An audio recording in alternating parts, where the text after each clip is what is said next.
Hi friends, आज हम राजस्थान की कला और संस्कृति का एक बहुत ही इंपॉर्टेंट टॉपिक का नाम है राजस्थान की प्रमुख लोक देवियां अर्थात major folk goddesses of Rajasthan. इसके बारे में काफी डिटेल से चर्चा करेंगे। आप हमारे साथ बने रहिए ताकि आपको इसके बारे में जानकारी हो सके। तो शुरुआत करते हैं आज का टॉपिक। एक एक करके हम क्या है प्रमुख लोक देवियों के बारे में जानना शुरू करते हैं। सबसे पहले नंबर आता है हमारा लोक देवी माँ करणी माता का। माँ करणी माता की बात करें, सबसे पहले उनके पारिवारिक और सामान्य परिचय की बात करते हैं। उनके बचपन का नाम क्या था? उनके बचपन का नाम रिद्दूबाई या रिद्दी बाई था। जन्म स्थान और वर्ष की बात करें तो उनका जन्म हमारे सुआप गांव जो हमारे जोधपुर जिला है वहां पे हुआ था। और कब? 1387 ईस्वी में। तो 1387 ईस्वी में सुआप गांव है हमारे जोधपुर जिले में, वहां उनका जन्म हुआ था। जाति या कुल की बात करें तो चारण जाति की ये हमारी माता करणी माता थी। प्रतीक चिन्ह की बात करें तो समली इनका प्रतीक चिन्ह था, जो हमारे सफेद चील है, व्हाइट काइट तो या फिर ईगल भी कह सकते हैं। तो ये हमारे इनके प्रतीक चिन्ह के रूप में जाना जाता है। प्रमुख उपनाम की बात करें तो डाडी वाली डोकरी। तो इनका दूसरा नाम क्या था? हमारा डाडी वाली डोकरी। क्यों? क्योंकि वे लगभग 151 वर्ष की आयु तक जीवित रही थी। क्या है? हमारा डोकरी इसलिए कहा जाता है, क्यों? क्योंकि 151 वर्ष तक उनकी आयु रही थी, इसलिए उन्हें डाडी वाली डोकरी कहते हैं। बात करें इनके प्रमुख मंदिर और तीर्थ स्थल की तो करणी माता के जीवन और चमत्कारों से जुड़े हुए, या करणी माता के जीवन और चमत्कारों से जुड़े हुए मुख्य स्थल कहाँ? बीकानेर जिले में स्थित है। कहाँ पे? बीकानेर जिले में स्थित है करणी माता के जीवन और चमत्कारों से जुड़े हुए मुख्य स्थल। बात करें हमारे मुख्य पीठ की तो मुख्य पीठ हमारी चूहों का मंदिर कहा जाता है, देशनोक बीकानेर के अंदर। इनका सबसे विशाल और प्रसिद्ध मंदिर हमारे देशनोक बीकानेर में स्थित है, और विश्व भर में इन्हें चूहों वाले मंदिर के नाम से जाना जाता है। जो देशनोक वाला मंदिर है उसे क्या माना जाता है? चूहों वाले मंदिर के रूप में जाना जाता है। फिर नेहट जी के मंदिर की बात करें तो देशनोक में ही हमारे मुख्य मंदिर से कुछ दूरी पे नेहट जी का मंदिर है, और ये वो पवित्र स्थान है जहाँ पे करणी माता स्वयं निवास करती थी, खुद रहती थी, और बिलोना मतलब दही बिलोना का काम करती थी। ये कहा? नेहट जी का मंदिर। बात करें फिर हमारे सफेद चूहों की बात कर रहे थे, जिन्हें हम क्या कहते हैं? काबा। तो पवित्र चूहों की जो बात है उनकी बात करें कि कहाँ से आ गई अचानक उनके पास ये वाली बात, काबा या पवित्र चूहों की। तो करणी माता का मंदिर अपने चमत्कारिक चूहों के लिए प्रसिद्ध है, जिसके पीछे एक ऐतिहासिक और पौराणिक मान्यता है। बात करें कौन सी कहानी या कौन सी मान्यता है, तो लक्ष्मण के देहांत की बात करें तो माता का सबसे प्रसिद्ध लोक कथा जिसमें उनके जो दत्तक पुत्र थे, गोद लिए हुए पुत्र लक्ष्मण से जुड़ी हुई लोक कथा है। और लक्ष्मण कौन था? उनकी बहन जो गुलाब कंवर का बेटा। तो उन्होंने क्या अपनी बहन गुलाब कंवर के बेटे को गोद लिया हुआ था। उनका नाम क्या था? लक्ष्मण। और श्रावण पूर्णिमा मतलब रक्षाबंधन के दिन कोलायत झील बीकानेर में डूबने की वजह से लक्ष्मण की मृत्यु हो जाती है। इस वजह से वो यमराज से हट कर लेती है। तो जनश्रुति के अनुसार माता ने यमराज से हट करके अपने पुत्र के प्राण वापस लौटाए, और यमराज के साथ हुए इस समझौते के फलस्वरूप माता ने ये वरदान लिया कि उनके जो वंशज है मृत्यु के पश्चात यमलोक नहीं जाएंगे। जो भी उनके वंशज होंगे, मतलब देपावत जो चारण है जो उनके वंशज है, जब उनकी मृत्यु हो जाएगी तो मृत्यु के पश्चात क्या यमलोक नहीं जाएंगे, बल्कि उनके मंदिर में ही चूहों के रूप में जन्म लेते रहेंगे। काबा की बात करें तो इन्हीं पवित्र चूहों को काबा कहा जाता है। मंदिर में हजारों चूहे बेखौफ घूमते हैं, जिन्हें कभी बिल्ली या फिर कोई अन्य जानवर नुकसान नहीं पहुंचाता है।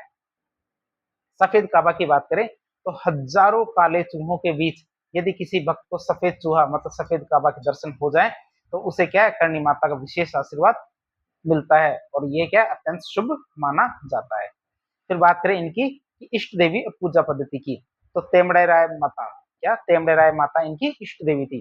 तो जहां लोग करणी माता को देवी का अवतार मानते थे, वहां खुद करणी माता तेमड़े राय माता मतलब जो हमारे आवड़ माता का ही एक रूप है तेमड़े राय माता, उनकी पूजा किया करती थी।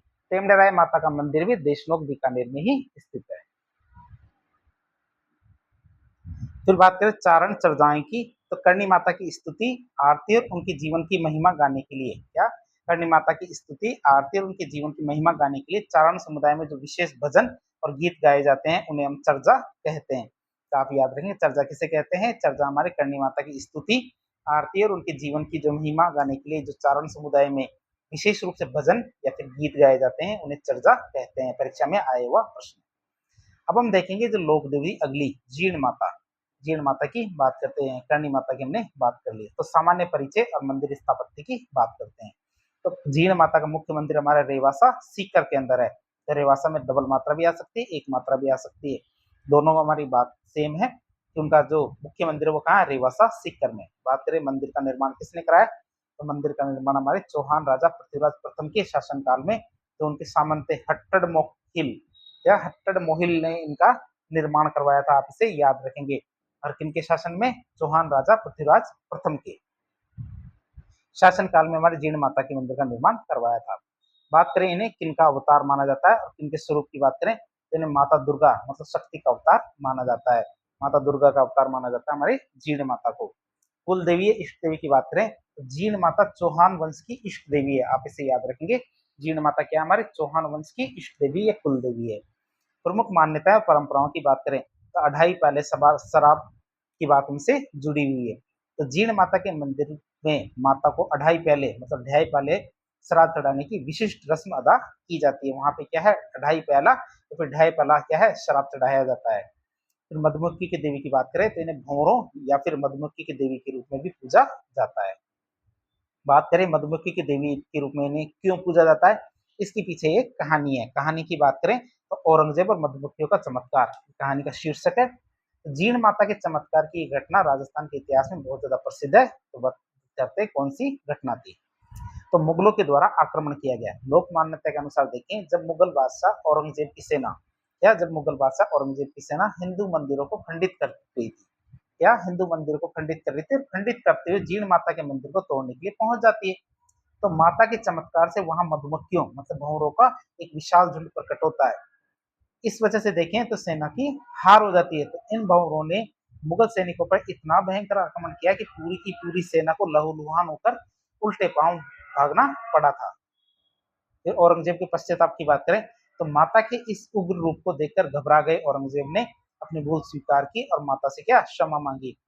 उसने क्या मंदिर में एक छत्र चढ़ाया और अखंड ज्योत के लिए हर साल अखंड ज्योत के लिए हर साल दिल्ली दरबार से 1.25 मन तेल या फिर घी भेजने का लिखित वचन दिया कि जो हमारा दिल्ली दरबार है वहां से जीण माता के लिए हर साल 1.25 मन तेल या 1.25 मन घी भेजने का एक लिखित वादा किया कि हम भेजेंगे। आज की स्थिति की बात करें तो मुगल तो चले गए, लेकिन ऐसा नहीं है कि ये वादा टूट गया।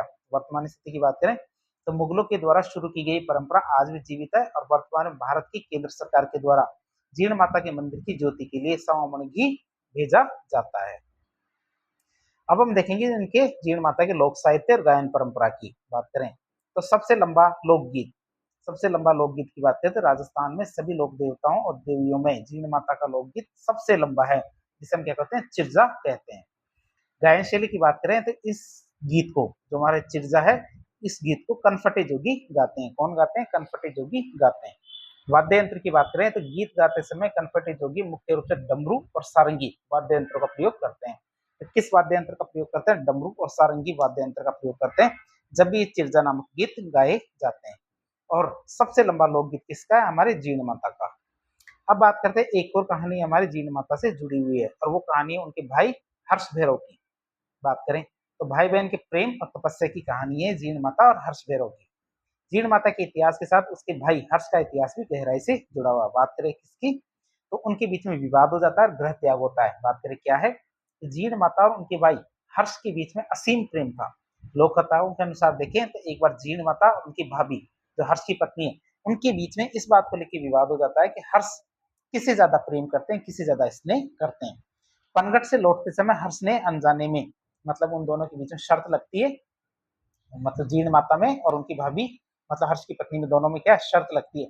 वो दोनों पनघट जाती है, पनघट में क्या है, दोनों अपने अपने सर पे एक एक मटका लेके आती है। अब दोनों में शर्त लगाते हैं कि जो हर्ष जिसका मटका सबसे पहले उतारेगा इसका मतलब है कि हर्ष उससे ही ज्यादा स्नेह या प्रेम करता है।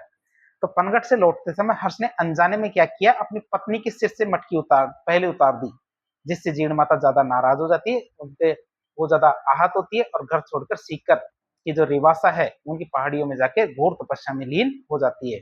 मतलब रेवासा की जो काजल शिखर चोटी है वहां पे जाके क्या घोर तपस्या में लीन हो जाती है। पीछे पीछे हमारे हर्ष उनको मनाने के लिए आते हैं। तो हर्ष की तपस्या की बात करें तो अपनी बहन को मनाने के लिए हर्ष भी उनके पीछे पीछे चले गए। जीण माता के वापस न लौटने के दृढ़ निश्चय को देखते हुए हर्ष ने भी उसी पहाड़ी के दूसरे शिखर पर भैरव की कठोर तपस्या शुरू कर दी। इसकी भैरव की कठोर तपस्या करनी शुरू कर दी। देवत्व की प्राप्ति की बात करें तो दोनों भाई बहन अपनी तपस्या के बल पे देवत्व को प्राप्त करते हैं। जीर्ण माता को तो अष्टभुजी जीर्ण माता और उनके भाई को हर्षनाथ भैरव के रूप में पूजा जाता है। हर्षनाथ मंदिर की बात करें, जीर्ण माता के मंदिर के पास ही हर्ष की पहाड़ियों पर, जीर्ण माता के मंदिर के पास ही क्या हर्ष की पहाड़ियों पर हर्षनाथ जी का मंदिर बना हुआ है। और ये हम इस मंदिर की बात करें तो इस मंदिर का निर्माण चौहान राजा गुवक प्रथम ने करवाया था। किसने? गुवक प्रथम ने हमारे जो हर्ष का मंदिर के निर्माण करवाया था। अगली हमारी जो देवी आती है लोक देवी सकराय माता, जिसे शाकंभरी माता भी कहते हैं। तो शेखावटी अंचल और चौहान राजवंश के इतिहास में, क्या शेखावटी अंचल और चौहान राजवंश के इतिहास में सकराय माता का बहुत महत्वपूर्ण स्थान है। सबसे पहले इनके सामान्य परिचय और मंदिर की बात करें तो इनका मुख्य मंदिर हमारे उदयपुरवाटी जो झुंझुनू जिले के अंदर है। अन्य मंदिरों की बात करें तो सांबर जयपुर में और सहारनपुर उदयपुर में भी इनके, उदयपुर नहीं है उत्तर प्रदेश में, सहारनपुर उत्तर प्रदेश में भी इनके मंदिर है। शाकंभरी माता के मेन मंदिर तुम्हारे उदयपुरवाटी झुंझुनू में है, दूसरे मंदिर हमारे सांबर जयपुर में और सहारनपुर उत्तर प्रदेश में। अन्य नाम की बात करें तो इन्हें शाकंभरी माता भी कहते हैं। बात करें किसकी कुल देवी है तो खंडेलवाल, जो खंडेलवाल वैश्य समाज है इनकी कुल देवी मानी जाती है शाकंभरी माता। इष्ट देवी या आराध्य देवी की बात करें तो चौहान राजवंश की इष्ट देवी या आराध्य देवी मानी जाती है हमारी शाकंभरी माता, जो जिन्हें हम क्या कहते हैं सकराय माता भी कहते हैं। बात करें अकाल राहत और शाकंभरी नामकरण की कथा, तो सकराय माता को शाकंभरी माता कहे जाने के पीछे जनमानस की रक्षा से जुड़ी एक बहुत ही मार्मिक और चमत्कारिक कथा है। कथा की बात करें तो सबसे पहले हमारे क्या भयंकर अकाल पड़ता है। तो प्राचीन काल में जब इस क्षेत्र में भयंकर सूखा और अकाल पड़ा तो चारों ओर त्राही त्राही मच गई। मनुष्य और पशु पक्षी भूखे प्यासे तड़पने लगे। फिर शाकंभरी जी की उत्पत्ति की बात करें तो ये जो घोर संकट आया था, अकाल पड़ा था, इस घोर संकट के समय में माता ने द्रवित होकर अपनी ईश्वरीय शक्तियों से अकाल पीड़ित जनता के लिए असीमित मात्रा में कंदमूल, फल और हरी सब्जियां मतलब शाक उत्पन्न की थी। तो नामकरण की बात करें तो इन्हीं शाक मतलब सब्जियों को उत्पन्न करके प्रजा का पोषण भरण पोषण करने और उनके प्राण बचाने के कारण माता को शाकंभरी मतलब शाक का भरण करने वाली माता कहा गया। अगली लोक देवी के बारे में चर्चा करते हैं। अगली लोक देवी आती है हमारी लोक देवी आशापुरा माता। आशापुरा माता हमारे मारवाड़ और जालोर के इतिहास में चौहानों के साथ गहराई से जुड़ी हुई है। इनकी पूजा पद्धति की बात करें तो इनकी पूजा पद्धति के नियम काफी विशिष्ट और काफी ज्यादा कड़े हैं। सबसे पहले इनके परिचय और मंदिरों के बारे में बातचीत करते हैं। तो इनका प्रमुख मंदिर हमारे नाडोल पाली में और हमारे जालोर जिले के मोंदरा में है। आप इसे याद रखेंगे कि इनके जो मंदिर है वो हमारे नाडोल पाली में और मोंदरा जालोर जिले में है। बात करें ये किनकी कुल देवी है, राजवंश की बात करें तो चौहान राजवंश की कुल देवी है।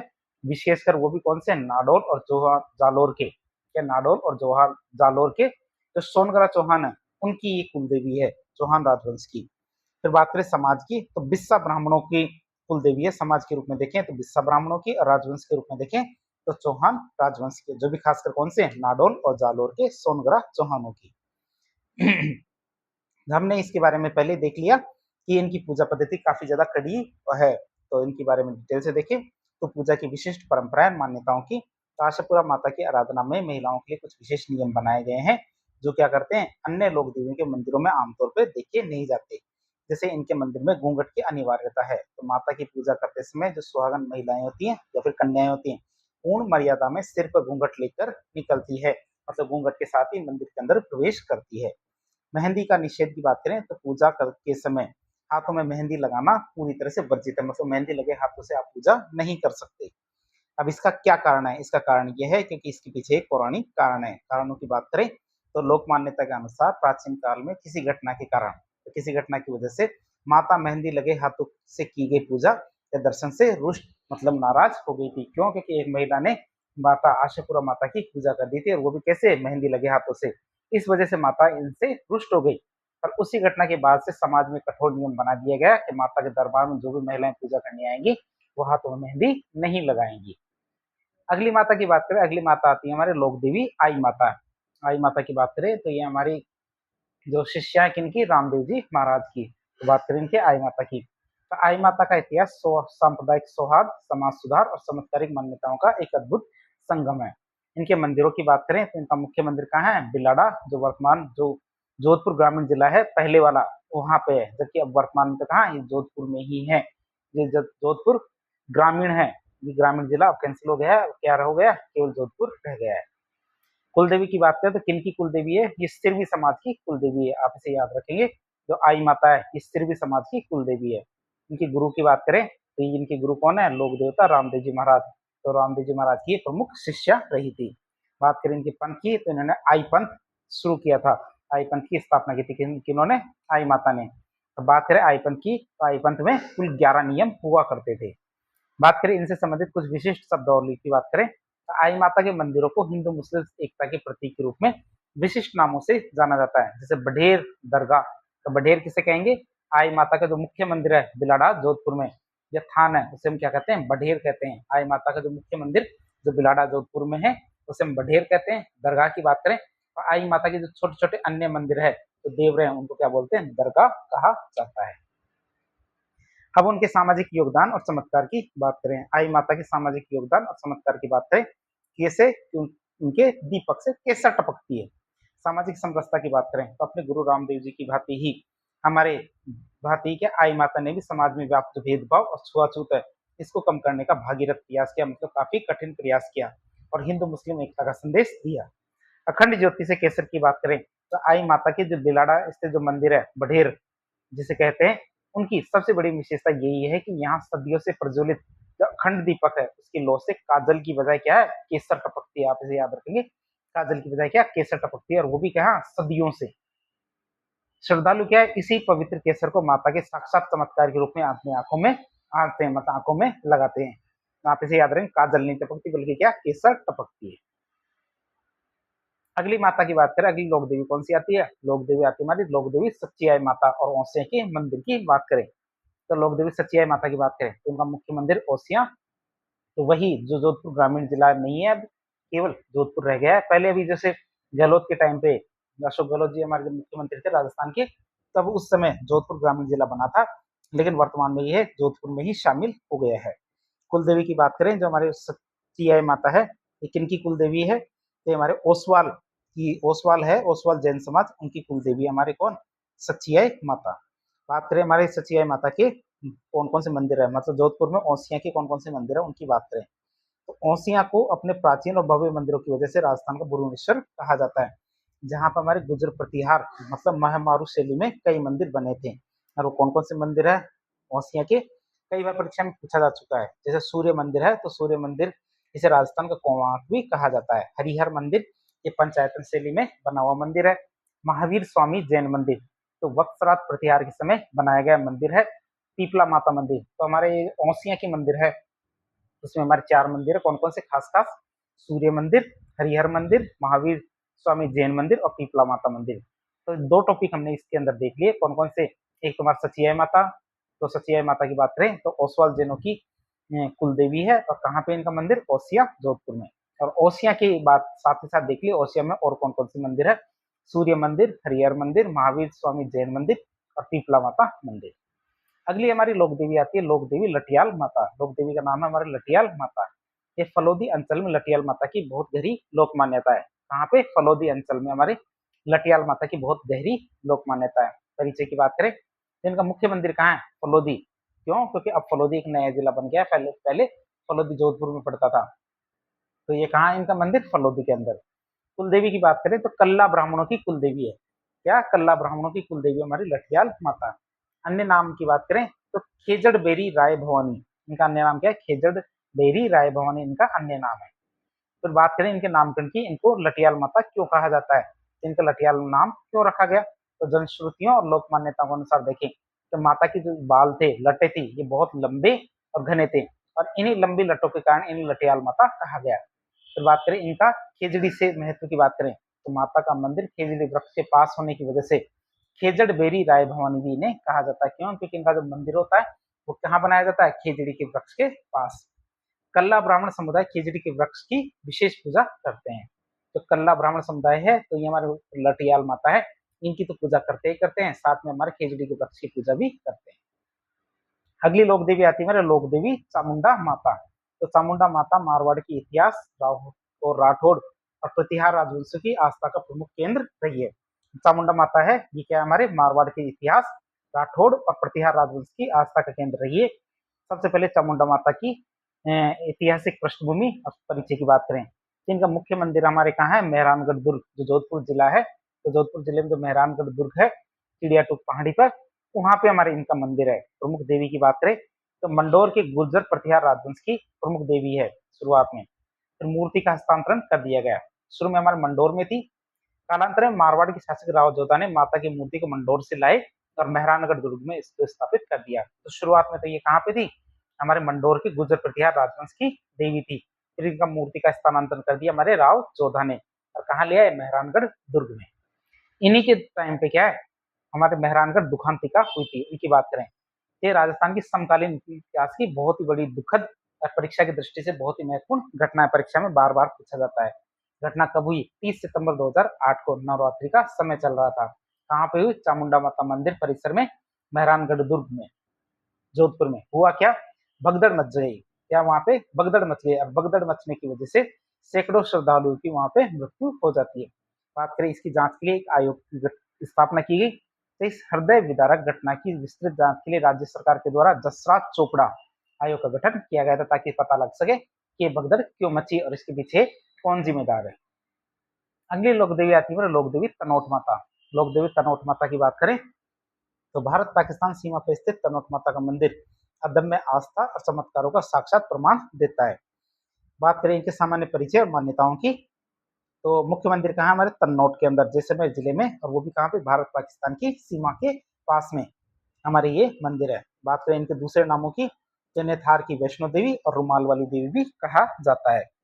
प्रमुख आराधक की बात करें तो सीमा सुरक्षा बल जो बीएसएफ है, इनके जवान माता की विशेष पूजा अर्चना करते हैं, और मंदिर का प्रबंधन इन्हीं के पास रहता है। जो बीएसएफ के जवान है, उन्हीं के पास मंदिर का प्रबंधन भी रहता है।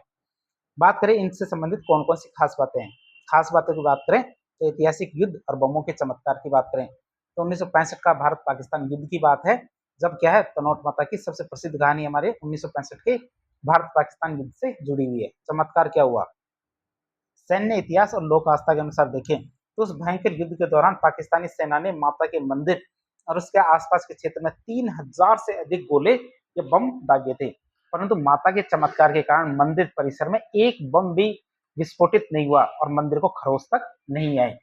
वर्तमान स्थिति देखें तो वहां पे बिना फटे हुए बम आज भी मंदिर के परिसर में एक संग्रहालय के रूप में दर्शनार्थ सुरक्षित रखे गए हैं कि वहां गिरे लेकिन वो फटे नहीं। ये हमारी तन्नौट माता।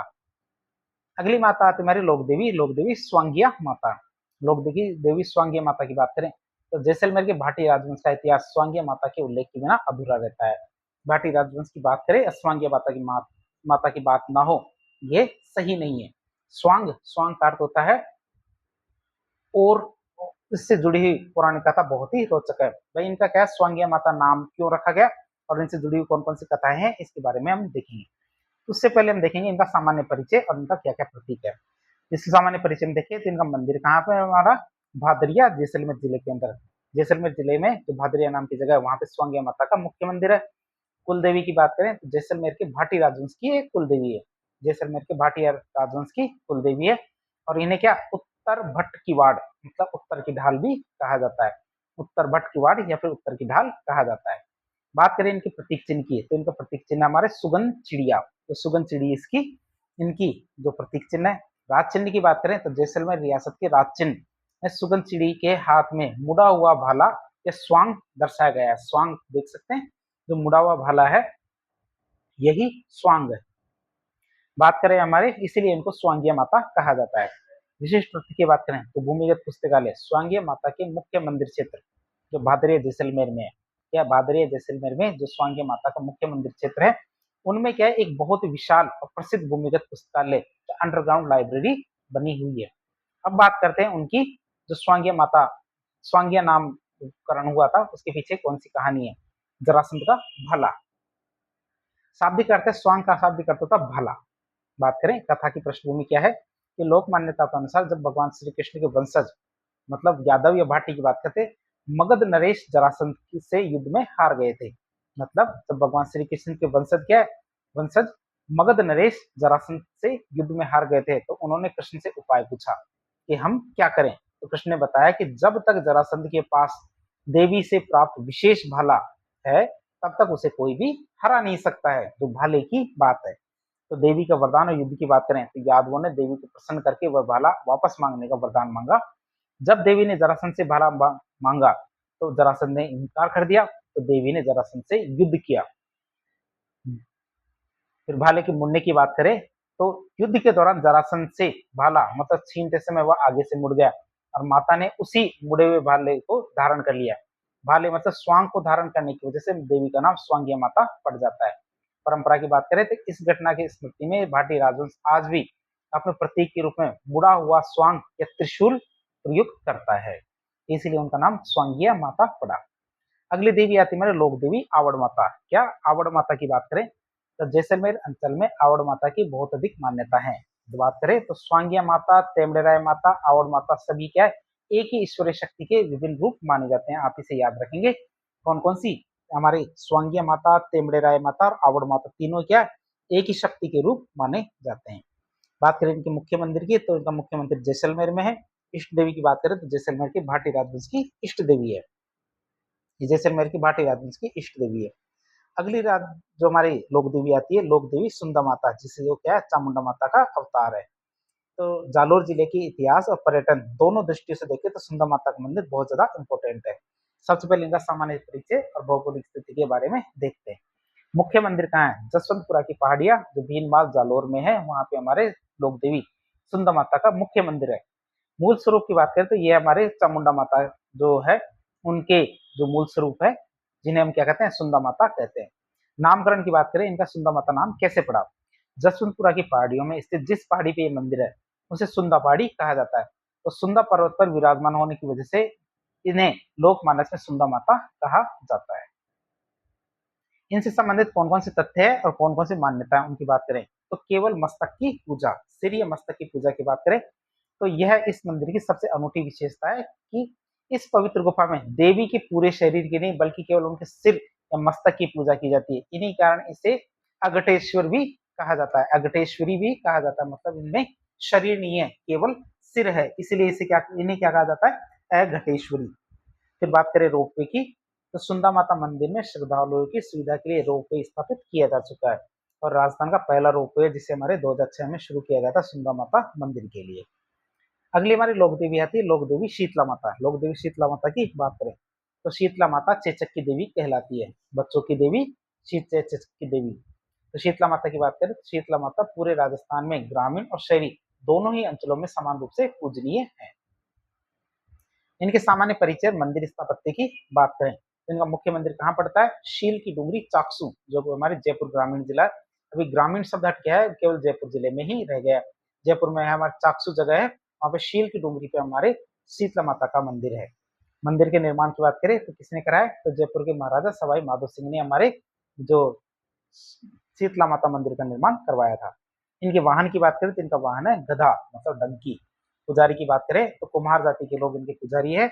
मेले की बात करें तो चैत्र कृष्ण अष्टमी, जिसे हम क्या कहते हैं शीतलाष्टमी भी कहते हैं, शीतला माता का की अष्टमी।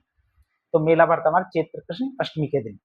बात करें प्रमुख उपाधियों और मान्यताओं की बात करें तो चेचक रक्षक देवी के रूप में इन्हें पूजा जाता है। तो शीतला माता को बच्चों की संरक्षिका और चेचक की देवी के रूप में पूजा जाता है। शेडल माता और महामाई माता भी इन्हीं के उपनाम है, ध्यान रखना, शेडल माता और महामाई भी इन्हीं के उपनाम है शीतला माता के। बात करें संतान प्राप्ति की तो महिलाएं अच्छी और स्वस्थ संतान की प्राप्ति के लिए भी शीतला माता की पूजा अर्चना करती है। इनसे जुड़ी हुई परंपराओं की बात करें, अनूठी परंपराएं जैसे हमारे बांसुड़ा और खंडित मूर्ति की। सबसे पहले बांसुड़ा की बात करें तो इनकी पूजा से जुड़ी सबसे अनूठी परंपरा है बांसुड़ा। हर साल प्रतिवर्ष चैत्र कृष्ण अष्टमी के दिन माता को ठंडे मतलब और एक दिन पूर्व बने बासी भोजन जैसे राबड़ी, पुए, पकौड़ी का भोग लगाया जाता है। और इस दिन क्या श्रद्धालुओं के घर में चूल्हा नहीं जलाया जाता और लोग क्या ठंडा भोजन ही ग्रहण करते हैं। लोग क्या करते हैं इस दिन? ठंडा भोजन ग्रहण करते हैं। खंडित मूर्ति की पूजा की बात करें तो हिंदू धर्म में सामान्यतः खंडित मूर्ति की पूजा वर्जित होती है। मतलब जिस मूर्ति में किसी भी प्रकार का खंडन हो जाता है तो उसकी पूजा नहीं होती। लेकिन शीतला माता एकमात्र ऐसी लोक देवी है जिनकी खंडित मूर्ति की पूजा की जाती है और ये पाषाण के कुछ खंडित टुकड़ों के रूप में होती है। मतलब उनकी मूर्ति के कुछ टुकड़े हो गए हैं, फिर भी इनकी पूजा उसी प्रकार की जाती है। अगली हमारी लोक देवी आती है लोक देवी कैला देवी। कैला देवी की बात करें तो करौली के जादौन राजवंश या करौली की जादौन राजवंश और पूरी राजस्थान की लोक आस्था का सबसे बड़ा केंद्र रही है हमारी कौन, लोक देवी कैला देवी।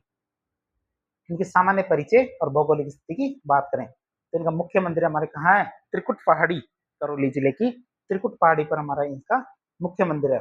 नदी की बात करें तो कालीसिल नदी के किनारे इनका मंदिर है। कुल देवी की बात करें तो करौली के जादौन राजवंश की कुल देवी है।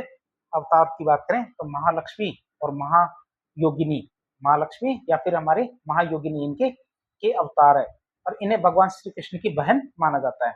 तो किनकी अवतार है, महालक्ष्मी की अवतार है या फिर महायोगिनी की अवतार है और इन्हें क्या भगवान श्री कृष्ण की बहन माना जाता है। अब बात करें इनसे जुड़ी हुई कौन सी पौराणिक कथा या सात्विक परंपरा है, इसकी बात करें तो योग माया का अवतार। पौराणिक मान्यताओं के अनुसार देखिए तो कैला देवी साक्षात योग माया का ही अवतार है और ये वही कन्या है जिन्हें क्या अत्याचारी कंस ने देवकी की संतान समझ के शिला पटकना चाहा, लेकिन वे उनके हाथ से छूट गई और आकाश में अंतर्धान हो गई थी।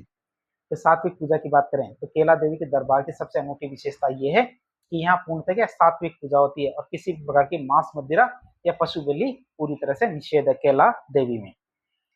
अब कैला देवी की बात करें तो कैला देवी के संबंध में बहुत सारे शब्द है जो काफी ज्यादा प्रसिद्ध है। तो प्रमुख शब्दावली, मेले और मान्यताओं की बात करें तो लांगुरिया, जो भक्त और गीत की बात करें तो कैला देवी के भक्तों को लांगुरिया कहा जाता है। माता के आराधना में भक्तों के द्वारा जो गीत गाए जाते हैं उन्हें भी लांगुरिया गीत कहते हैं। भक्तों को तो लांगुरिया कहते हैं, भक्तों के द्वारा जो गीत गाए जाते हैं आराधना में उन्हें लांगुरिया गीत कहते हैं। लांगुरिया को हनुमान जी का ही रूप माना जाता है, लांगुरिया क्या हनुमान जी का रूप ही माना जाता है। मेले की बात करें तो हर साल चैत्र शुक्ल अष्टमी को माता का विशाल मेला बढ़ता है और यह मेला क्या है, वर्ष में केवल एक बार बढ़ता है और लाखों की भीड़ होने के कारण इसे लक्खी मेला भी कहते हैं, जो हमारे कब बढ़ता है, चैत्र शुक्ल अष्टमी को।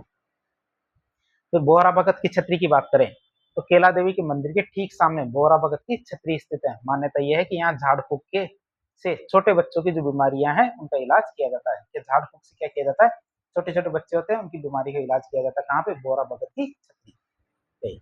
अगली हमारी लोक देवी आती है ब्राह्मणी माता। अगले लोक देवी का नाम आता है हमारे का ब्राह्मणी माता। तो हाड़ौती अंचल जो बारा है, तो बारा में स्थित यह मंदिर पूरे भारत में अपनी अनूठी पूजा पद्धति के लिए विख्यात है, लोक देवी ब्राह्मणी माता का।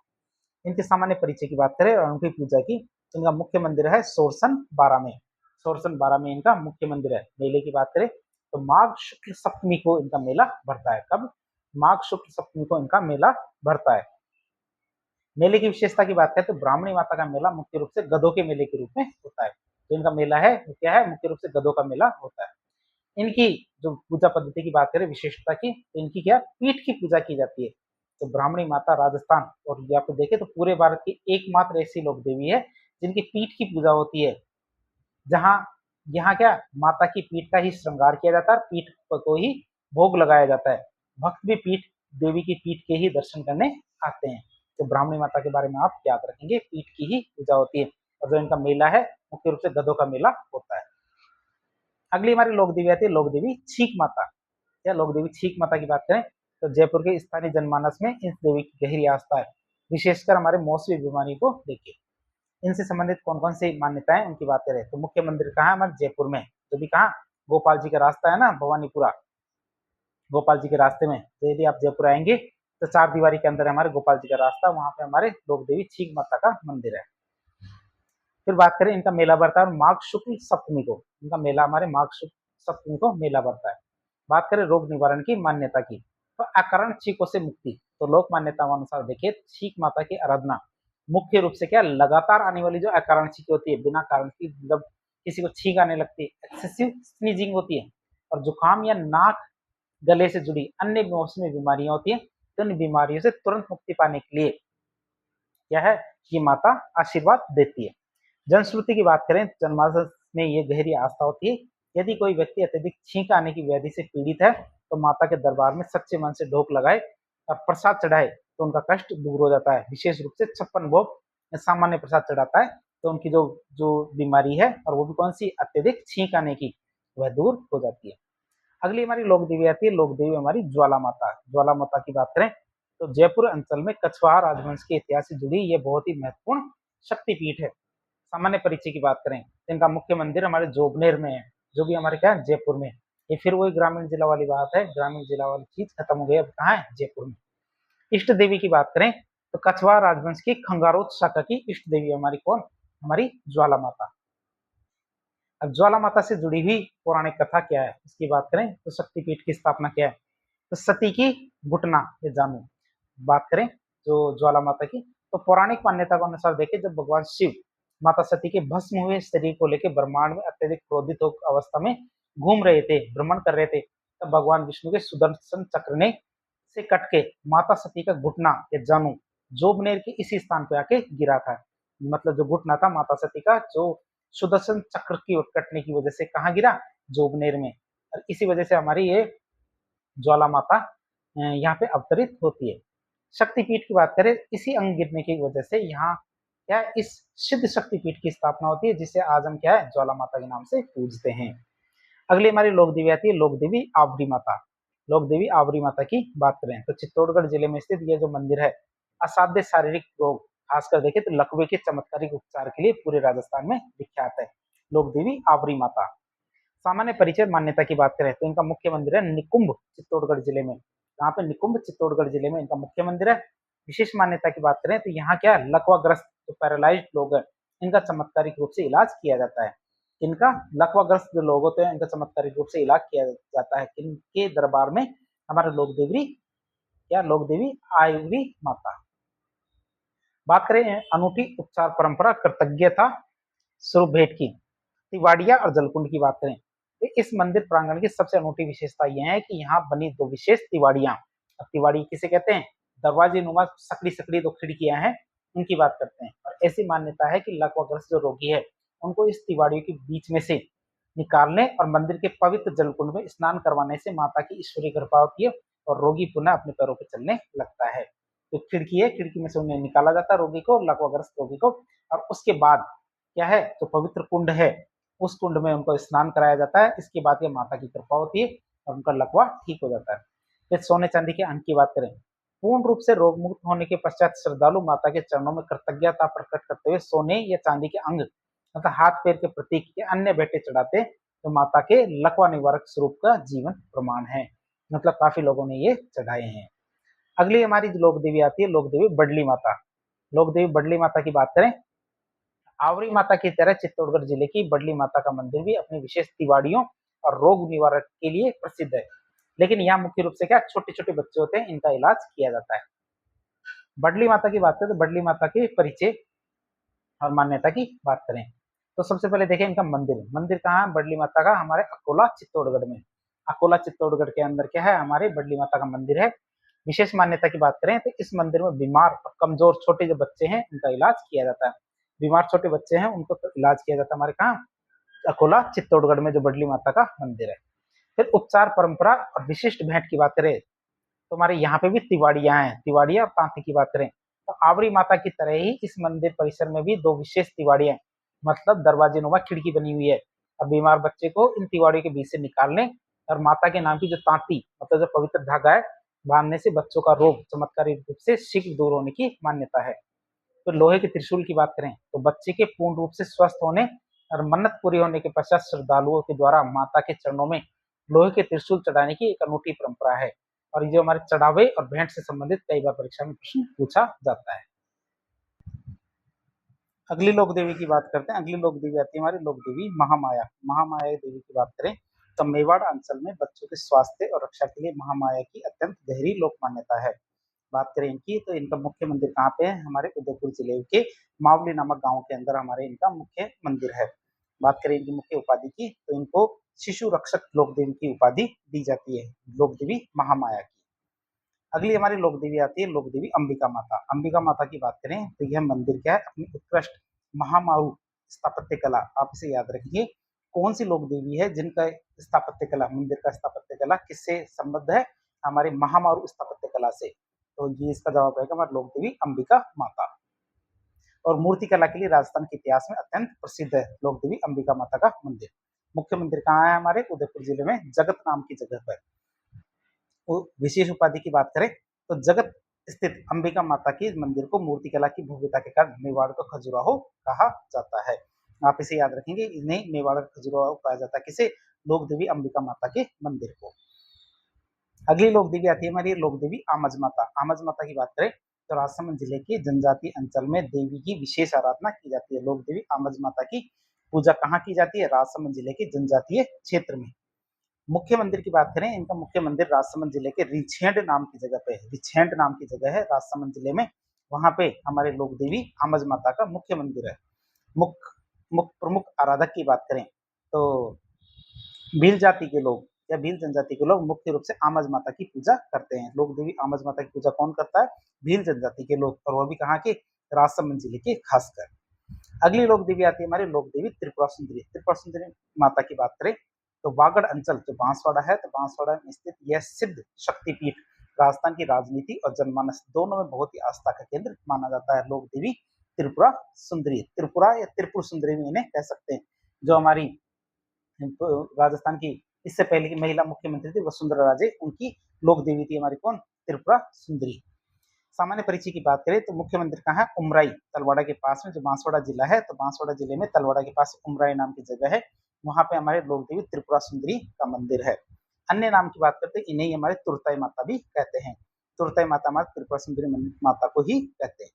कुल देवी की बात करें तो पांचाल समुदाय या पांचाल समाज के लोग इन्हें क्या है? अपनी कुल देवी के रूप में पूजते हैं। पांचाल समुदाय या पांचाल समाज के लोग क्या है? इन्हें अपनी कुल देवी के रूप में पूजते हैं।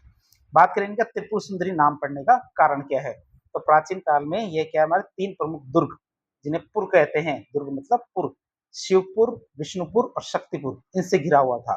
तो प्राचीन काल में ये वाला क्षेत्र है, ये हमारे तीन पुर थे या तीन दुर्ग थे, शिवपुर, विष्णुपुर और शक्तिपुर। इन तीन पुर या तीन दुर्गों से घिरा हुआ था। इन्हीं तीन पुरों के ठीक मध्य में विराजमान होने के कारण इस माता का नाम त्रिपुरा सुंदरी या त्रिपुर सुंदरी पड़ा था। अगली हमारी लोक देवी आती है लोक देवी माता रानी भटियाणी। माता रानी भटियाणी की बात करें, जिन्हें भुआसा के नाम से जाना जाता है। तो मारवाड़, जिसमें हमारे बाड़मेर जैसलमेर की बात कर रहे हैं, तो मारवाड़ अंचल में माता रानी भटियाणी का इतिहास अत्यंत मार्मिक और हृदय विदारक पारिवारिक त्रासदी से जुड़ा हुआ है। लोक देवी माता रानी भटियाणी, जिन्हें किस नाम से जाना जाता है? भुआसा। बात करें इनकी सामान्य परिचय भौगोलिक स्थिति की, तो इनका जन्म कहाँ हुआ? जन्म स्थान हमारे जोगीदास गांव जैसलमेर के अंदर हुआ था। जैसलमेर जिले के जोगीदास गांव में इनका जन्म हुआ था। मुख्य मंदिर की बात करें तो जसोल, बाड़मेर जिले के अंदर, बाड़मेर जिले के जसोल नामक क्षेत्र में इनका मुख्य मंदिर है। अन्य नाम की बात करते इन्हें भुआसा के नाम से जाना जाता है। प्रमुख आराधक की बात करें तो ढोली जाति के लोग या ढोली जाति के लोग माता की विशेष आराधना करते हैं। मेले की बात करें तो भाद्रपद शुक्ल त्रयोदशी के दिन या भाद्रपद शुक्ल त्रयोदशी के दिन हमारे माता रानी भटियाणी का मेला लगता है। अब बात करें पारिवारिक त्रासदी और माता के बलिदान की लोक कथा की बात करें, इनके पुत्र की हत्या हो जाती है। तो लोक कथाओं और जनश्रुति के अनुसार देखें तो उनकी सौतन ने ईर्ष्यावश, उनकी जो सौतन थी तो सौतन ने ईर्ष्यावश रानी भटियाणी के पुत्र लाल सिंह को जहर देकर मार दिया था। माता के बलिदान की बात करें तो अपने मासूम पुत्र की मृत्यु के असीम वियोग और सदमे के कारण, क्या उनका पुत्र जो था लाल सिंह, उनकी मृत्यु हो जाने के कारण, और मृत्यु होने से क्या असीम वियोग और सदमे के कारण माता ने भी अपने प्राण त्याग दिए थे। स्थानीय मान्यता के अनुसार देखें तो वो क्या हो गई थी? सती हो गई थी अपने पुत्र की वियोग में। बात करें लाल सिंह का मंदिर, तो इतने गहरे वात्सल्य और बलिदान की स्मृति में आज भी जसोल बाड़मेर में स्थित मुख्य मंदिर परिसर में हमारे माता रानी भटियाणी के साथ उनके पुत्र लाल सिंह का मंदिर भी बना हुआ है। साथ में हमारी भटियाणी रानी के साथ में क्या लाल सिंह का मंदिर भी बना हुआ है। अगली हमारी लोक देवी आती है लोक देवी रानी सती, जिसे हम क्या कहते हैं? दादी सती के नाम से जानते हैं। क्या दादी सती के नाम से भी जानते हैं लोक देवी रानी सती। तो शेखावटी अंचल जो झुंझुनू है, तो झुंझुनू में रानी सती का मंदिर विश्व प्रसिद्ध है और इन्हें दादी सती के नाम से पूरे भारत में अत्यंत श्रद्धा के साथ पूजा जाता है। दूसरा नाम क्या है इनका? दादी सती, और वैसे नाम क्या है इनका? रानी सती।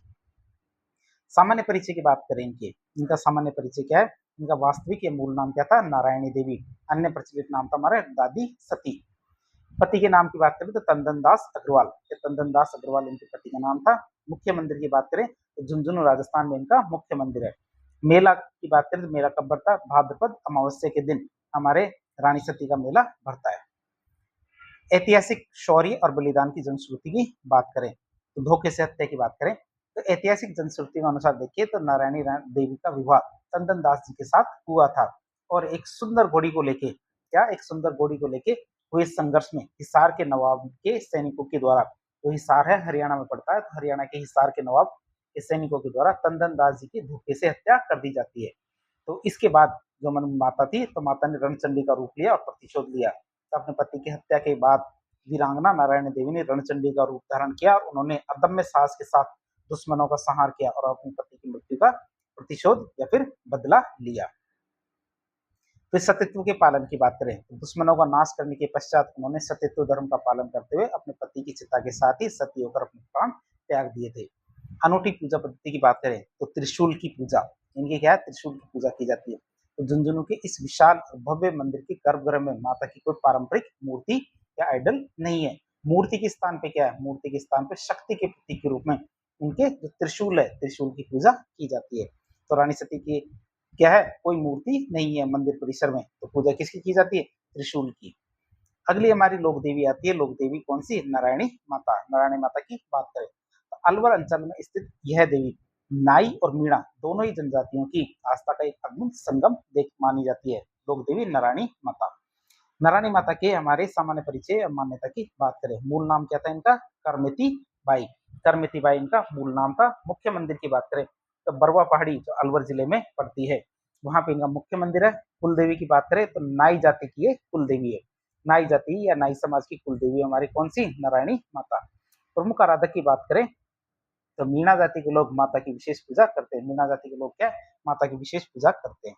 फिर सतीत्व और चमत्कारिक जलधारा की कथा, क्या सतीत्व और चमत्कारिक जलधारा की कथा की बात करें तो पति की जब आकस्मिक मृत्यु हो जाती है तो जनश्रुति के अनुसार देखें तो विवाह के पश्चात मतलब होने के समय जब करमेती बाई पहली बार अपने पति के साथ ससुराल जा रही थी तो रास्ते में बरवा पहाड़ी के पास में विश्राम करते समय, जब वो विश्राम कर रहे थे कहाँ, बरवा पहाड़ी के पास, तो उनके पति को एक सांप ने डस लिया और इसी वजह से उनकी मृत्यु वहां पे हो जाती है, बरवा पहाड़ी के पास।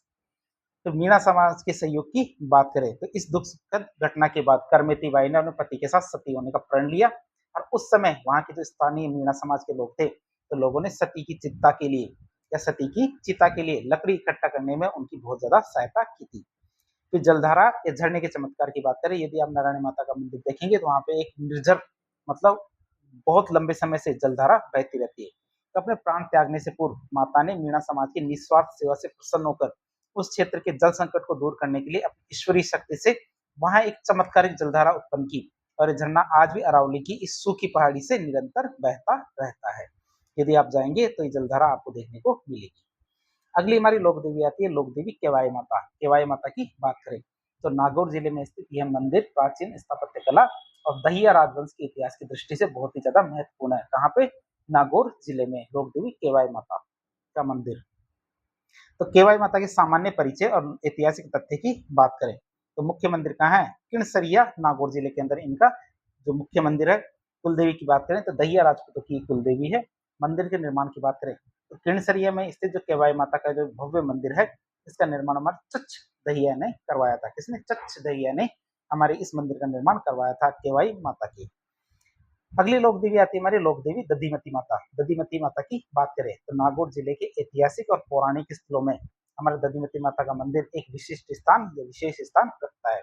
इनके सामान्य परिचय के बारे में देखें, लोक देवी दधिमती माता के। इनका मुख्य मंदिर का है, मुख्य मंदिर हमारे गोठ मांगलोद गांव जो हमारे नागौर जिले में पड़ता है, वहां पे इनका मुख्य मंदिर है। कुलदेवी की बात करें तो दादीच जो ब्राह्मण है उनकी कुलदेवी मानी जाती है हमारी दधिमती माता। बात करें इनसे संबंधित एक पौराणिक कथा है, उनकी बात करें तो विकटासुर के वध की से संबंधित इनकी कथा है। तो पौराणिक कथाओं के अनुसार देखें तो प्राचीन काल में जब विकटासुर नामक एक भयंकर दैत्य ने विकटासुर नामक एक भयंकर दैत्य ने पृथ्वी पर त्राही त्राही मचा रखी थी, तब ऋषियों के तपोबल और पुकार सुनकर माता दधिमती माता माघ शुक्ल सप्तमी के दिन एक कुंड में अवतरित या फिर जो दही के मंथन से अवतरित हुई थी। उन्होंने उस महादैत्य का वध करके धर्म और सृष्टि की रक्षा की थी। किसकी, धर्म और सृष्टि की रक्षा की थी, जो हमारे विकटासुर महादैत्य का वध करके। फिर स्वयंभू मूर्ति मस्तक की पूजा की बात करें तो इस मंदिर के गर्भगृह की सबसे अनूठी विशेषता यह है कि माता की मूर्ति किसी मूर्तिकार के द्वारा गढ़ी हुई नहीं है, मतलब किसी मूर्तिकार ने इनकी मूर्ति को गढ़ा नहीं है, बल्कि भूमि से स्वयंभू मतलब अपने आप ही प्रकट हुई है। और इस मूर्ति का केवल ऊपरी भाग मतलब मस्तक ही भूमि से बाहर निकला हुआ है और उसी मस्तक की पूजा की जाती है, ये आप याद रखेंगे। और माता का नाम है हमारे क्या, लोक देवी दधिमती माता। अगली हमारी लोक देवी आती है लोक देवी भवाल माता। ये लोक देवी भवाल माता की बात करें तो नागौर जिले का ही एक अत्यंत चमत्कारिक शक्तिपीठ जो अपने विशिष्ट चढ़ावे और निर्माण की रोचक कहानी के लिए प्रसिद्ध है लोक देवी भवाल माता का मंदिर। बात करें इनके मुख्य मंदिर की तो भवाल गांव जो नागौर जिला है वहां पे भवाल माता का मंदिर है। नामकरण की बात करें तो भवाल गांव में स्थित होने की वजह से इनका नाम भवाल माता पड़ा था। बात करें इनकी विशिष्ट परंपरा और मंदिर निर्माण के इतिहास की बात करें, इनकी कौन कौन सी विशिष्ट परंपरा है तो अढ़ाई प्याले शराब का चमत्कार। तो भवाल माता के मंदिर में देवी को अढ़ाई प्याले शराब मतलब मदिरा चढ़ाई जाती है और ऐसी मान्यता है कि जब भक्त श्रद्धा पूर्वक चांदी के प्याले में मदिरा भरकर माता की मूर्ति के होठों से लगाते हैं तो वह मदिरा चमत्कारिक रूप से अदृश्य मतलब गायब हो जाती है और देवी केवल अढ़ाई प्याले ही मदिरा स्वीकार करती है। ध्यान रखना, जीण माता और शिला देवी को भी मदिरा का ही भोग लगाया जाता है। तो ध्यान रखना, ढाई प्याले से ज्यादा शराब हमारी माता नहीं पीती है और वो भी क्या, चांदी के प्याले में। क्या, चांदी के प्याले में अढ़ाई प्याला शराब। ठीक है, तो हमारी जीण माता और शिला माता के भी हमारे जो मदिरा का भोग लगता है। फिर डाकुओं के निर्माण की बात करें तो लोक मान्यता के अनुसार इस भव्य मंदिर का निर्माण किसी राजा महाराजा ने नहीं करवाया। आप इसे याद रखेंगे, जो हमारे भवाल माता है तो भवाल माता के मंदिर का निर्माण किसी राजा महाराजा ने नहीं करवाया बल्कि डाकुओं मतलब लुटेरों को एक दल ने करवाया था। जब डाकुओं को राजा की सेना ने घेर लिया था, क्या था ये कथा थी, कथा ये थी कि जब डाकुओं को राजा की सेना ने घेर लिया था तब उन्होंने माता से अपने प्राण की रक्षा की मन्नत मांगी थी कि माता से कहा आप हमें इस बार बचा लीजिए और माता ने उन्हें सुरक्षित बचा लिया और सुरक्षित बच निकलने की वजह से कृतज्ञ स्वरूप वो डाकू थे, उन्होंने इस मंदिर का निर्माण करवाया था। आप इसे याद रखेंगे, भवाल माता का मंदिर राजा महाराजा ने नहीं बल्कि से डाकुओं ने करवाया था। अगली हमारी लोक देवी आती है, लोक देवी कंठेश्वरी माता। कंठेश्वरी माता की बात करें तो मान्यता क्या है, कंठेश्वरी माता मुख्य रूप से राजस्थान के आदिवासियों की कुल देवी के रूप में पूजी जाती है। कंठेश्वरी माता क्या है, जो हमारे राजस्थान के आदिवासी ट्राइबल्स है उनकी कुल देवी के रूप में उनको पूजा जाता है। अगली लोक देवी आती है लोक देवी राजेश्वरी माता। कौन सी माता, लोक देवी राजेश्वरी माता की बात करें तो उनका मुख्य मंदिर कहाँ है, भरतपुर जिले के अंदर। कुल देवी किनकी है, भरतपुर के जाट राजवंश की कुल देवी हमारी लोक देवी राजेश्वरी माता। अगली लोक देवी आती है लोक देवी हर्षद माता। हर्षद माता की बात करें तो दौसा जिले के आभानेरी गांव में, जो आप यदि जाएंगे देखेंगे तो आपको पता चलेगा, जो हमारे आभानेरी गांव है तो आभानेरी गांव में कहाँ पड़ता है, दौसा जिले में। तो दौसा जिले के आभानेरी गांव में स्थित यह मंदिर क्या है, राजस्थान की गुर्जर प्रतिहार जो महामारू शैली है उस शैली का एक बेजोड़ नमूना है, मतलब स्थापत्य कला का एक बेजोड़ नमूना है। यदि आप देखेंगे वहां जाके तो आपको पता चलेगा कितना भव्य मंदिर है लोक देवी हर्षद माता का। हर्षद माता मतलब खुशी की देवी। बात करें इनके विवरण की, इनका मुख्य मंदिर हमारे दौसा जिले के आभानेरी क्षेत्र आभानेरी गांव में है। निर्माण की बात करें तो इस ऐतिहासिक मंदिर का निर्माण हमारे प्रतिहार शासन काल में जो चौहान थे उन्होंने करवाया था। तो प्रतिहार शासन काल में चौहानों ने इनका निर्माण करवाया था। और जो मंदिर आज देखने को मिलता है, मतलब जो मूल मंदिर है, तो मूल स्वरूप की बात करें तो मूल रूप से हर्षद माता का मंदिर एक विष्णु मंदिर था। क्या शुरू में क्या है, ये मंदिर क्या एक विष्णु मंदिर था, अर्थात वर्तमान मंदिर के स्थान पर पहले भगवान विष्णु का मंदिर ये स्थापित था। लेकिन अब क्या है, हर्षद माता का मंदिर माना जाता है। फिर इन्हें नामकरण और प्रमुख आकर्षण की बात करें, नाम के अर्थ की बात करें, हर्षद का अर्थ होता है हर्ष मतलब खुशी या उल्लास देने वाली देवी, मतलब खुशी देने वाली देवी हर्षद माता। तो लोक मान्यताओं के अनुसार माता सदैव प्रसन्न मुद्रा में रहती है और अपने दर्शनार्थियों को जितने भी कष्ट है उन्हें हर कर उन्हें दूर करके उन्हें सुख समृद्धि से हर्षित करती है। पास में उसके चांद बावड़ी है, दौसा की जो चांद बावड़ी एक मूवी थी हमारी, जो शाहरुख खान की और जो हमारी रानी मुखर्जी की पहेली, उस मूवी का एक बहुत बड़ा सीन हमारे जो चांद बावड़ी के बाद ही के पास ही क्या जो उसकी शूटिंग की गई थी, आप इसे देख सकते हैं। तो चांद बावड़ी की बात करें तो यह परीक्षा के लिए बहुत ही इंपॉर्टेंट है कि हर्षद माता के मंदिर के ठीक सामने विश्व प्रसिद्ध चांद बावड़ी बनी हुई है, जो अपनी भूल भुलैया जैसे जो सीढ़ियां हैं और स्थापत्य के लिए दुनिया भर में मशहूर है। आप इसे याद रखेंगे, कहाँ है ये, हर्षद माता के मंदिर के जस्ट सामने। फिर आती है लोक देवी भदाना माता। या लोक देवी भदाना माता की बात करें तो हाड़ौती अंचल कोटा में, मतलब तो कोटा में भदाना माता की विशेष मान्यता तांत्रिक विद्याओं के दुष्प्रभाव को नष्ट करने के लिए प्रसिद्ध है। मतलब भदाना माता को किस लिए जाना जाता है, जो तांत्रिक विद्याएं हैं उनका दुष्प्रभाव दूर करने के लिए भदाना माता की पूजा की जाती है। इनका मुख्य मंदिर का है, इनका मुख्य मंदिर हमारे कोटा जिले में है। विशेष मान्यता की बात करें तो तांत्रिक मारण प्रयोग होता है, किसी को मारने के लिए तंत्र विद्या का प्रयोग किया जाता है जिसे मूठ कहते हैं। तो मूठ से पीड़ित व्यक्तियों का इलाज करने के लिए हमारे बदाना माता काफी ज्यादा प्रसिद्ध है। बात करें मूठ से रक्षा की तो जनश्रुति के अनुसार बदाना माता को तांत्रिक शक्तियों और काले जादू के दुष्प्रभावों से बचाने वाली देवी के रूप में पूजा जाता है। जब किसी व्यक्ति पर क्या तांत्रिक विद्या के माध्यम से क्या जब किसी व्यक्ति पर तांत्रिक विद्या के माध्यम से जानलेवा जादू टोना जिसे मूठ कहते हैं उसका प्रहार किया जाता है, तो उस पीड़ित व्यक्ति को प्राण रक्षा के लिए बदाना माता के दरबार में लाया जाता है और बदाना माता उन्हें जो इस दर्द है इससे दूर करती है।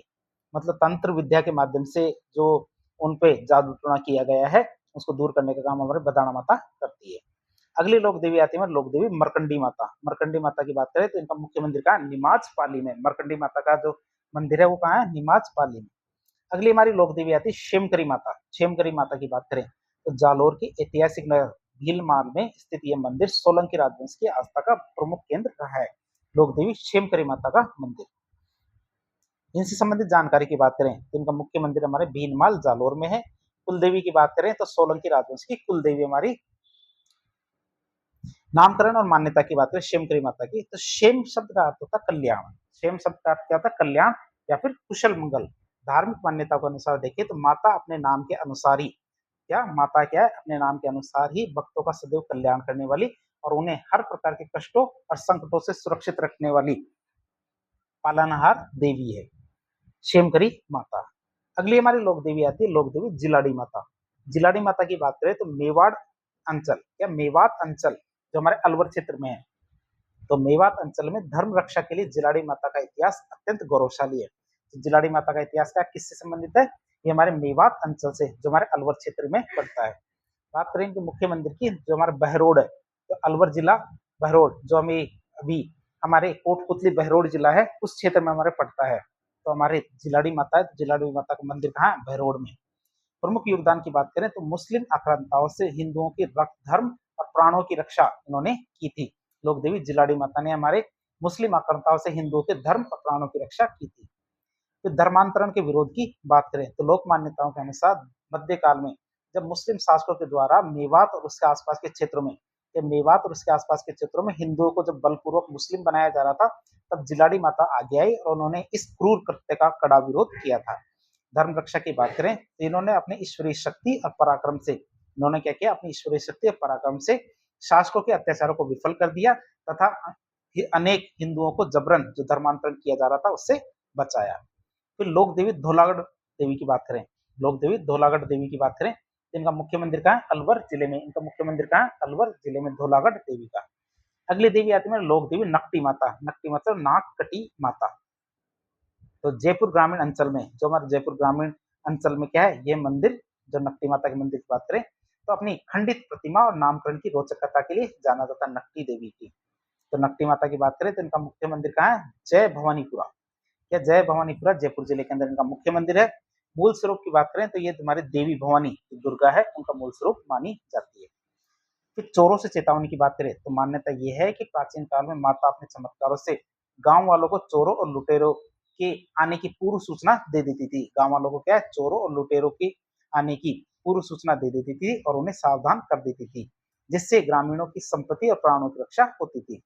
फिर नासिका खंडित होने की बात करें तो माता की सचेत कर देने वाली शक्ति से परेशान होकर एक दिन लुटेरों ने मंदिर पर ही धावा बोल दिया और देवी की जो मूर्ति है उस पर प्रहार किया और उनकी नाक को खंडित कर दिया, मतलब नासिका को खंडित कर दिया। इसीलिए वजह से उन्हें नकटी माता कहा जाता है। फिर नकटी माता के नामकरण की बात करें तो इसी घटना के बाद से स्थानीय जनमानस में देवी भवानी नकटी माता मतलब खंडित नाक वाली माता के नाम से विख्यात हो गई और आज भी मंदिर के गर्भगृह में माता की वही नासिका खंडित प्रतिमा विराजमान है। अगली लोक देवी आती है हमारी लोक देवी वाकल माता, जिसे विरात्रा माता भी कहते हैं। वाकल माता या विरात्रा माता की बात करें तो बाड़मेर अंचल में स्थित यह मंदिर अपनी ऐतिहासिक कथा और नामकरण के लिए विशेष रूप से जाना जाता है। मंदिर की बात करें इनका मुख्य मंदिर हमारे विरात्रा बाड़मेर जिले में स्थित है।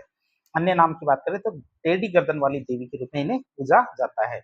क्या किस रूप में? टेढ़ी गर्दन वाली देवी के रूप में हमारे वाकल माता या विरात्रा माता को पूजा जाता है। फिर राजा विक्रमादित्य और नामकरण की कथा की बात करें तो हिंगलाज माता की तपस्या। तो पुरानी कथाओं के अनुसार देखिए तो उज्जैन के वीर शासक राजा विक्रमादित्य ने राक्षसों का नाश करने के लिए हिंगलाज माता की घोर तपस्या की और माता ने उनके साथ चलने का वरदान इसी शर्त पे दिया कि पीछे मुड़ के कभी भी नहीं देखेंगे, कि जैसे माता उनके साथ चलेगी लेकिन वो पीछे मुड़ के कभी भी नहीं देखेंगे। फिर वीरात्रा नामकरण की बात करें जनश्रुति के अनुसार लौटते समय विक्रमादित्य ने बाड़मेर की इसी पहाड़ी पर रात्रि विश्राम किया, मतलब वीर मतलब विक्रमादित्य, रात्रा मतलब रात्रि विश्राम, तो विरात्रा, इसी कारण इस स्थान का नाम विरात्रा पड़ा था। वांकल नामकरण की बात करें तो राजा ने भूलवश इसे पीछे मुड़कर देख लिया, जिससे माता यहीं स्थापित हो गई। पीछे मुड़कर देखने के कारण माता की गर्दन थोड़ी टेढ़ी या वांकी रह गई। फलस्वरूप के स्थानीय मारवाड़ी भाषा में इन्हें वांकल माता या मतलब गर्दन टेढ़ी वाली माता कहा जाता है। ये कुछ कहानी थी उनसे संबंधित। अगली हमारी लोक देवी आती है, लोक देवी अधर देवी या अधर देवी, जिन्हें अर्बुद माता भी कहा जाता है। तो माउंट आबू के ऊंचे पहाड़ों पर स्थित यह क्या है, एक प्रमुख शक्तिपीठ है जो अपनी प्राकृतिक गुफा और चमत्कारिक मूर्ति के लिए प्रसिद्ध है। यह क्या हमारी चमत्कारिक जो मूर्ति और प्राकृतिक गुफा इसके लिए प्रसिद्ध है। देवी का नाम है लोक देवी अधर देवी, जिन्हें अर्बुद माता के नाम से जाना जाता है। परिचय की बात करें तो इनका मुख्य मंदिर माउंट आबू सिरोही जिले में है। अन्य नाम की बात करें तो इन्हें अर्बुद माता के नाम से जाना जाता है। शक्तिपीठ की बात करें और मान्यता की बात करें तो सती के अधर मतलब होंठ, तो शिव पुराण की मान्यताओं के अनुसार देखें तो जब भगवान शिव माता सती के पार्थिव शरीर को लेकर विचरण कर रहे थे, तब सुदर्शन चक्र से कटकर माता सती के अधर मतलब होंठ माउंट आबू के इसी स्थान पे आके गिरे थे, और इसी कारण यह शक्तिपीठ बन गया और देवी अधर देवी कहलाई। हवा में झूलती प्रतिमा, तो एक अन्य स्थानीय जनश्रुति ये भी है कि गुफा के गर्भगृह में माता की प्रतिमा बिना किसी ठोस आधार के अधर मतलब हवा में लटकी हुई है, इसलिए इन्हें अधर देवी कहा जाता है। अगली हमारी लोक देवी आती है लोक देवी हिंगलाज माता। हिंगलाज माता की बात करें तो हिंगलाज माता का मुख्य मंदिर भारतीय उपमहाद्वीप के सबसे प्रमुख और सर्वोच्च जो शक्तिपीठ है उनमें से एक गिना जाता है लोक देवी हिंगलाज माता का। मुख्य शक्तिपीठ की बात करें तो लास बेला बलूचिस्तान पाकिस्तान में इनकी मुख्य शक्तिपीठ है, इसकी हमारे लोक देवी हिंगलाज माता की। और राजस्थान में इसके मुख्य मंदिर की बात करें तो बिदासर चूरू जिले में हमारे इनका मुख्य मंदिर है राजस्थान में। वैसे तो हमारे जो बलूचिस्तान पाकिस्तान के अंदर इनका लास बेला के अंदर मुख्य शक्तिपीठ है, लेकिन राजस्थान में भी इनका एक मंदिर है बिदासर चूरू में। सर्वोच्च शक्तिपीठ की मान्यता की बात करें तो वही सती का ब्रह्मरंध्र की बात करें तो शिव पुराण की मान्यताओं के अनुसार सुदर्शन चक्र से कटकर माता सती का ब्रह्मरंध्र मतलब सिर के ऊपरी भाग या मस्तिष्क इसी स्थान मतलब लॉस बेला में गिरा था, जिस कारण यह सर्वोच्च शक्तिपीठ बन गया। चारण समाज और क्षत्रियों में इनकी अगाध आस्था है। अगली हमारी लोक देवी आती है लोक देवी घेवर माता। लोक देवी घेवर माता की बात करें तो राजसमंद जिले के किनारे स्थित घेवर माता का इतिहास राजस्थान में अद्वितीय है। परीक्षा में बिना पति के सती होने वाली माता के रूप में इन्हें पूजा जाता है, या बिना पति के सती होने वाली माता के रूप में इन्हें पूजा जाता है, और इस प्रकार के प्रश्न काफी ज्यादा पूछे गए हैं। लोक देवी घेवर माता, बात करें इनके मंदिर की तो मुख्य मंदिर कहाँ है, राजसमंद झील की पाल पर, जो राजसमंद जिले में राजसमंद झील है उनकी पाल पर घेवर माता का मंदिर है। विशेष उपाधि की बात करते हैं बिना पति के सती होने वाली माता। बात करें राजसमंद झील के निर्माण और उनके बलिदान की तो झील के निर्माण में बाधा, तो 7वीं शताब्दी में जब हमारे मेवाड़ के महाराणा राज सिंह राजसमंद झील मतलब राज समुद्र का निर्माण करवा रहे थे, जो एक अकाल राहत झील थी, तो उनकी पाल मतलब दीवार क्या है जब भी बनाते थे तो वो बार बार ढह जाती थी।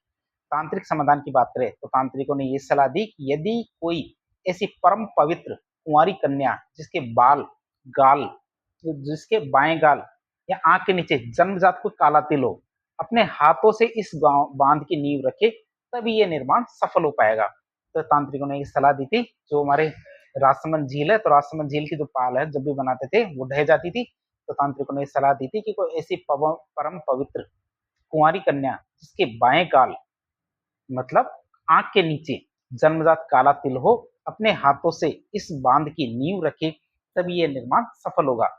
तो घेवर बाई के आगमन की बात करें तो लंबी खोज के बाद मालवा क्षेत्र से घेवर बाई को लाया गया और उनके पवित्र हाथों से नींव रखे जाने के पश्चात ही राजसमंद झील का निर्माण सफलतापूर्वक हो पाया था। फिर बिना पति के सती की बात करें तो अपना यह लोक जीवन उद्देश्य पूर्ण होने के पश्चात यह जीवन उद्देश्य पूर्ण होने के पश्चात घेवर बाई ने उसी झील के किनारे अपने प्राण त्याग दिए थे, मतलब जीवित समाप्ति ले ली थी, जीवित सती हो गई थी। इसी कारण उन्हें राजस्थान में बिना पति के सती होने वाली माता के रूप में पूजा जाता है।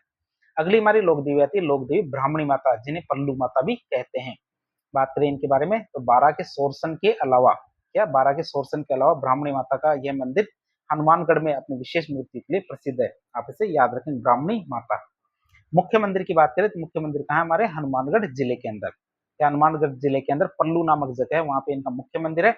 और सोरसन द्वारा का जो सोरसन वाला क्षेत्र है वहां पे भी ब्राह्मणी माता का मंदिर है।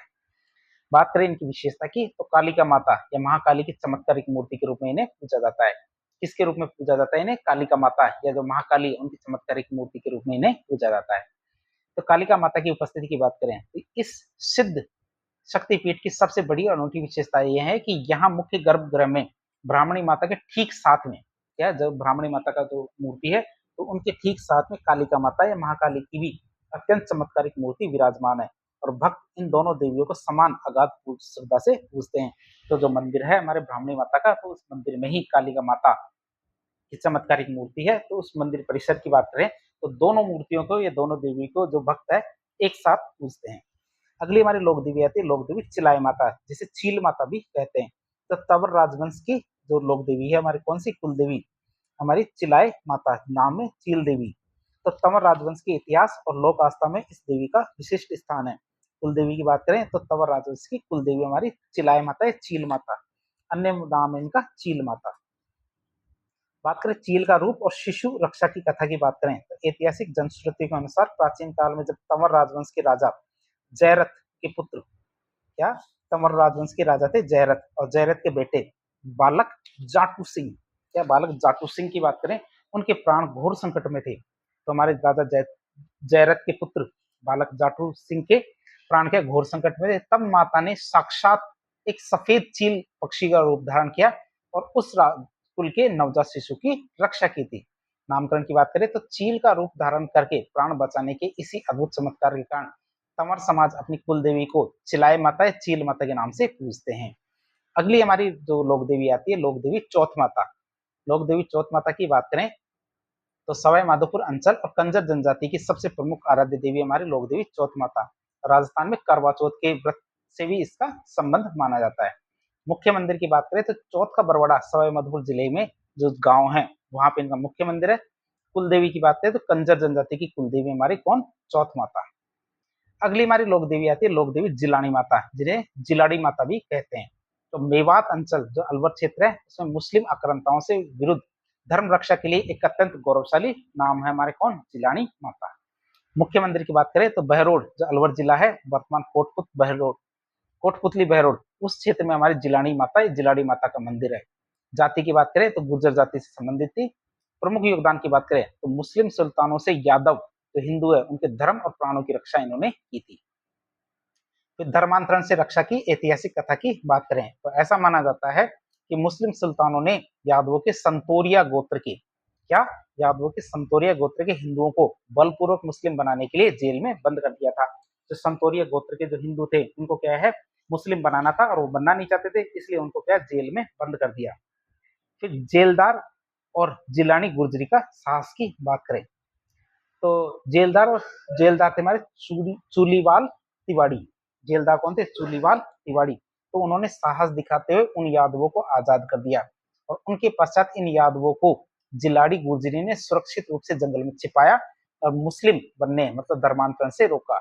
और इसी महान त्याग और धर्म रक्षा के कारण इस लोक देवी को जिलानी माता के नाम से जाना जाता है और इसी नाम से उन्हें पूजा जाता है। तो इस तरह हमने सभी लोक देवियों के बारे में सभी जानकारी ले ली। अब हम देखते हैं हमने लोक देवता और लोक देवियां, लोक देवता को तो हमने 2 पार्ट में और लोक देवी को इसी पार्ट में देखा है। तो कुल मिला के देखें तो राजस्थान के लोक देवताओं और संतों के योगदान की एक क्रक्स देख लेते हैं। तो उन्होंने क्या योगदान दिया? तो राजनीतिक योगदान दिया की बात करें तो पहला योगदान आता है राजनीतिक योगदान। तो ये क्या है हमारे लोक देवता और लोक देवियां, ये हमारे राज परिवारों से संबंधित थे। तो कई लोक देवता और संत राज परिवारों से संबंधित थे जिसके कारण उनका जनता पर गहरा प्रभाव पड़ा था। शासकों पर प्रभाव की बात करें तो राजा महाराजा इन संतों से काफी ज्यादा प्रभावित थे, जिसके परिणाम स्वरूप उनका दृष्टिकोण जनता के प्रति अधिक उदार और कल्याणकारी हो गया था। राष्ट्र रक्षा की बात करें तो राष्ट्र की रक्षा और गायों को बचाने के लिए, या राष्ट्र की रक्षा और गायों को बचाने के लिए लोक देवताओं ने विदेशी आक्रमणकारियों का डटकर सामना किया। जैसे हमारे कौन थे? गोगाजी और कल्लाजी राठौड़। इन्होंने क्या किया? जो विदेशी आक्रमणकारी थे इनका डटकर सामना किया था, तो इन्होंने राजनीतिक योगदान दिया। अगला योगदान आता हमारे सामाजिक योगदान। सामाजिक योगदान की बात करें तो इन्होंने सांप्रदायिक सौहार्द इसको बढ़ाया, तो हिंदू मुस्लिम एकता स्थापित करने और बढ़ाने का इन्होंने कार्य किया। जैसे हमारे गोगाजी, आचार्य तुलसी, आई माता, इन्होंने क्या किया? हिंदू मुस्लिम एकता स्थापित करने की कोशिश की। फिर छुआछूत के विरोध की बात करें तो समाज में अस्पृश्यता दूर करने के गंभीर प्रयास इन्होंने किए। जैसे हमारे पाबूजी, रामदेव जी, रूपा जी, इन्होंने क्या किया? छुआछूत दूर करने का प्रयास किया था। फिर महिला सशक्तिकरण की बात करें तो महिलाओं की स्थिति सुधारने और उन्हें सशक्त बनाने पर उन्होंने बल दिया। जैसे हमारे मीराबाई, राणाबाई, इन्होंने क्या किया था, महिलाओं की स्थिति सुधारने और उन्हें सशक्त बनाने पे जोर दिया था। यह मतलब महिला सशक्तिकरण का कार्य किया। फिर सामाजिक जो कुरीतियां थी उनका निवारण पे इन्होंने काम किया। तो समाज सुधार के कई कार्य किए, जैसे जाम्बोजी ने विधवा विवाह को प्रोत्साहन दिया था। जाम्बोजी ने क्या किया था, विधवा विवाह को प्रोत्साहन दिया था। तो इस तरह हम देख सकते हैं कि उन्होंने सामाजिक योगदान में बहुत सारा कार्य किया। फिर रोग निवारण की बात करें तो समाज को उस समय की जो महामारियां और बीमारी से मुक्ति दिलाने में भी उन्होंने मदद की थी। फिर धार्मिक योगदान की बात करें तो सरल भक्ति, कर्म कांडों की बजाय सरल भक्ति मार्ग पर उन्होंने बल दिया था। नई विचारधारा की बात करें तो भक्ति की नई और आडंबर रहित विचारधारा, जिसे निर्गुण भक्ति कहते हैं, उन्होंने उसका प्रसार किया। नैतिक मूल्य की बात करें तो समाज में नैतिक और आध्यात्मिक मूल्यों को उन्होंने बढ़ावा दिया। जैसे कि हमारे आचार्य तुलसी का अणुव्रत आंदोलन था, इन्होंने क्या किया, नैतिक और आध्यात्मिक मूल्यों को बढ़ावा दिया था। फिर बात करें आर्थिक योगदान की, फाइनेंशियल कंट्रीब्यूशन की बात करें तो स्थानीय रोजगार को बढ़ाया। तो लोक देवताओं और संतों ने के मंदिरों में प्रतिवर्ष क्या है, विशाल मेलों के आयोजन किया जाता है। आर्थिक विकास की बात करें तो इन मेलों और तीर्थाटन या तीर्थ स्थलों से स्थानीय व्यापार और पर्यटन को बढ़ावा मिलता है, जिससे हमारे क्षेत्रीय आर्थिक गतिविधियों में वृद्धि होती है। तो पर्यावरणीय योगदान की बात करें, एनवायरमेंटल कंट्रीब्यूशन की, पर्यावरणीय संरक्षण, वृक्षों की कटाई रोकने और प्रकृति के संरक्षण का कड़ा संदेश दिया। या वृक्षों की कटाई रोकने और प्रकृति के संरक्षण का इन्होंने कड़ा संदेश दिया। जैसे हमारे बिश्नोई संप्रदाय ने जीव वन्य जीव सुरक्षा की बात करें तो जीव जंतु के शिकार पर उन्होंने रोक लगाने और उनके संरक्षण को बढ़ावा दिया। कलात्मक योगदान की बात करें, ये हम योगदान देख रहे हैं इनका, जो लोक देवी, लोक देवता और संत थे उनका। कलात्मक कला, स्थापत्य कला की बात करें तो अनुयायियों के द्वारा भव्य मंदिरों, छतरियों, स्मारकों का निर्माण करवाया गया, जिससे हमारे राजस्थान की स्थापत्य कला क्या है, समृद्ध हुई। चित्रकला की बात करें तो मंदिरों में लोक देवी देवताओं की गाथाओं पर आधारित चित्र बनाए गए, जिससे हमारी चित्रकला की विभिन्न शैलियों का विकास हुआ। उदाहरण स्वरूप देखें तो श्रीनाथ जी की पिछवाई कला, पाबूजी और देवनारायण की फड़, जो हमारी स्थानीय जो शैलियां हैं चित्रकला की, वो इससे विकसित होती है। फिर सांस्कृतिक योगदान की बात करें तो हमारे स्थानीय साहित्य और भाषा, इसका प्रसार हुआ। तो संतों ने स्थानीय बोलियां, जैसे हमारे मारवाड़ी, ढूंढाड़ी में अपने उपदेश दिए और कई महत्वपूर्ण ग्रंथों की रचना की थी, जिससे हमारे राजस्थानी भाषा और साहित्य का विकास हुआ। लोक कला की बात करें तो अनुयायियों के द्वारा लोक गीतों, लोक नृत्यों, विशेषकर देखें तो वाद्य यंत्रों का विकास किया गया। उदाहरण स्वरूप देखें तो लोकगीत जैसे हमारे तेजा टेर, लांगुरिया, लोक नृत्य जैसे हमारे अग्नि नृत्य, तेरह ताली नृत्य, वाद्य यंत्र जैसे हमारे कमायचा, खड़ताल, रावणता। तो इस तरह हमारे लोक कला का विस्तार होता है। इस तरह आज एक लेक्चर के जरिए हमने तीसरा पार्ट जो हमारे लोक देवियों का था और जो हमारे लोक संत का जो महत्व था, उनके बारे में काफी डिटेल से जानने की कोशिश की। इस प्रकार के इन्फॉर्मेटिव वीडियो देखने के लिए हमारे चैनल से जुड़े। वीडियो यदि पसंद आता तो वीडियो को लाइक करें, चैनल को सब्सक्राइब करें, अपने दोस्तों के साथ शेयर करें। धन्यवाद।